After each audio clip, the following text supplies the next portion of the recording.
ଫେବୃଆରୀ 12, 1913। ଗୋଟିଏ ସୃଷ୍ଟି ମଧ୍ୟରେ ଯେତେବେଳେ କୌଣସି ଚେଷ୍ଟା ରହେ ନାହିଁ, ସେତେବେଳେ ତାହା ହୋଇଉଠେ ଅତି ସରଳ। ଫୁଲ ଯେପରି ଫୁଟେ ସେହିପରି ସରଳ।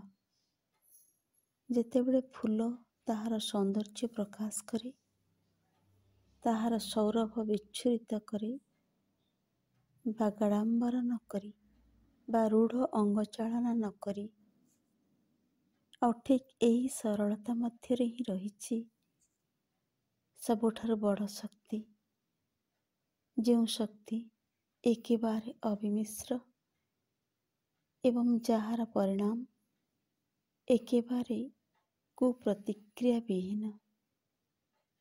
ପ୍ରାଣଶକ୍ତି ସମ୍ବନ୍ଧରେ ସତର୍କ ରହିବ। କର୍ମ ସାଧନା ପଥରେ ଏହା ପ୍ରଲୋଭକ।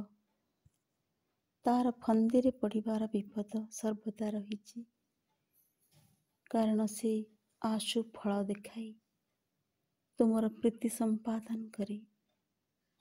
ଆଉ କାର୍ଯ୍ୟଟିକୁ ଭଲ ଭାବରେ କରିବା ପାଇଁ ଉତ୍ସାହ ସହ ଆମେମାନେ ଏହି ଶକ୍ତିର ସାହାଯ୍ୟ ଗ୍ରହଣ କରୁ, କିନ୍ତୁ ପରେ ଦେଖିପାରୁଛେ ତାହା କର୍ମକୁ ବିକର୍ମରେ ନେଇ ଚାଲିଛି ଏବଂ ଯାହା କିଛି କରାହୁଏ ତାହା ମଧ୍ୟରେ ଆଣିଛି ବିଭ୍ରାନ୍ତି ଓ ମୃତ୍ୟୁର ବୀଜ।